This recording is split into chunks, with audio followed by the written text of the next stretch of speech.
गोजोन फुंबिलिनि बयखौबो बर' निउसनि गोदान खौराङाव बरायबाय। आसा खालामो नोंथांमोना भिडिअखौ जोबजासिम नायलांगोन। दिनैनि खौरांफोरावनो दङ। मैया क'क्राझारनि बड'लेण्ड आलासि नब्लङाव BPFनि नैथि खोलोब पलिसि मेकिं बडि PMB मेल जानानै थाङो। बे मेलनि गेजेरजों BPFनि गाहाय हाग्रामा महिलारिया माखासे बाथ्रा बुंथिदों। NDA निफ्राय UPPLखौ आउट खालामब्लासो BPFआ NDAआव थागोन। UPPLखौ आउट खालामखांनायनि उनावसो एलायन्स सरकारनि खोथा फैगोन। UPPL आउट खालामबासो BPFआ इन जागोन आरो BJP दोलोजों एलायन्स जाना खामानि मावलांगोन होनना बुंदों। लोगोसे पलिसि मेकिं बडि मेलनि गेजेरजों फोरमायदों दि फैगौ 5 अक्ट'बर खालि सा 8निफ्राय सा 10 खौ EM हिसाबै समायखिरा लागोन होनना खौरां मोननाय जादों। दाराङाजुलि बियाबनि BJP दोलोनि MCLA बिजित गोरान नार्जारिखौ BPFआव लांनायनि गोख्रों खुद्रिसारजों दाराङाजुलि ब्लक कमिटि BPF हान्जानि माखासे सोद्रोमाफोरा BJP हान्जानिफ्राय दोरोदलांनाय बिजित गोरान नार्जारिखौ BPF हान्जायाव जयनिं जागोन होनना तामुलपुर जामगुरियाव खुद्रिसारनानै फुथुला सावना धरना होनायखौ लानानै खौरां मेलनि गेजेरजों बिथा रोखा खालामना होदों। खौरांगिरि मेलनि गेजेरजों बिजित गोरान नार्जारिया बुंदों दि आं BPF दोलोनि सासेबो दैदेनगिरिजों जगाजग खालामाखै। आंहा BPF हान्जायाव थांफिननायनि जेबो थांखि गैया।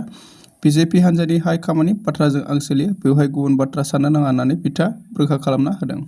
BTCनि 5थि बिसायख'थियाव BPF राजखान्थि दोलोआ एबसुलुट मेजरिटि लाना देरहानायखौ लाना गुबुन गुबुन आफाद दोलोफोरा बरायनाय बादिनो मैयाबो क'क्राझार जिल्ला स्वरुप सिटिटि प्रसासन ब्रह्म धोरोमनिफ्राय BPF दोलोखौ साबायखर बावहरदों।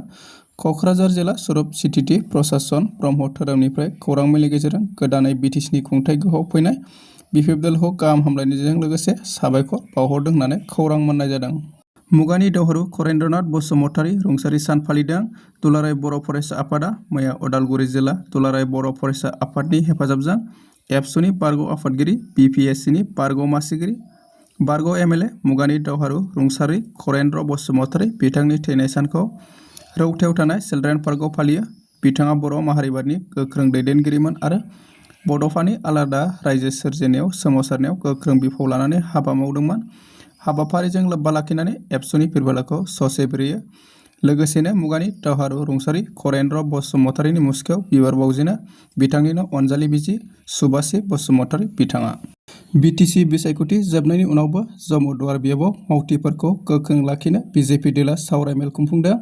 जमुदुवार बियाबनि BJP दोलोनि बिजाथि राहुल नार्जारिया बिसायख'थियाव जेनदोंब्लाबो जिरायनानै थायाखै। उननि समाव दोलोनि मावथिफोरखौ गोख्रोङै लाखिनो थांखिजों मैया खासिबारियाव थानाय मुंख्लं सुजित नार्जारि गोसोखां नब्लङाव गासैबो मावथिफोरखौ लानानै मोनसे सावरायमेल खुंफुंनाय जायो। बे सावरायमेलाव गुबैयै BJP दोलोआ उननि समाव माबादि खामानि मावलांगोन बेखौ लानानै सावरायलायनाय जायो। मख'जाथावदि बिथांमोना BTCनि 5थि बिसायख'थियाव गासै मोनबा समस्तियाव देरहानो हादोंमोन। अरुणाचल प्रदेश पापुमपारे जिल्ला 14 नं दैमुख समस्ति ककिला ओनसोलाव PPA राजखान्थि हान्जानि MLA नाबाम बिबेक बिथाङा मैया 80 निबो बांसिन मिकिर नखरफोरनि सोद्रोमाफोरखौ PPA राजखान्थि हान्जायाव जयनिं खालामफैदों आरो बे हाबाफारियावनो बाहागो लाना BTCनि 5थि बिसायख'थियाव एबसुलुट मेजरिटि लाना सरकार दागोननि थाखाय हाग्रामा महिलारि बिथांनिसिम कंग्रेचुलेसन बावहरदों। बिथाङा मैया BTCनि बारग' CM प्रमद बर' बिथाङा आसामनि रायजो बेंगिरि लक्ष्मण प्रसाद आचार्यनो जोनोम दिननि गाहाम हामलायथि बावहरदों। बिथांनि गियान गोनां दैदेननाय आरो गोख्रों लामा दिन्थिनाया जोंनि गोजोन दावगानाय आरो मोजां खुंथायनि दावबायनायाव जों बयनिबो थाखाय गोहोनि फुंखा जाना दं। बिथांनि अराय मोजां देहा आरो गोलाव जिउनि थाखाय इसोरनाव आरज गावहरबाय होननानै बिथाङा बुंदों। मैया आसामनि गिबि मन्थ्रि बिथाङा मोनसे फेसबुक लाइभनि गेजेरजों फोरमायदों। अरुण'दय आसनि मोनग्राफोरनि थाखाय फैगौ 7 अक्ट'बराव अरुण'दयनि फैसा हाबगोन। नाथाय दुखुनांथाव बाथ्रा BTCनि मुलाम्फागिरिफ्रा बे सुबिदाखौ मोननाय नङा। आसामनि गासै 30 लाखनिबो बारा मुलाम्फा मोनगिरिफोरा मोननो हासिगोन होनना बुंदों बिथाङा। दासिमनि खौराङा एसेनोसै। अन्नानै खौरांखौ मोजां मोनदोंबा लाइक, कमेन्ट, शेयार आरो साबस्क्राइब बानायदो।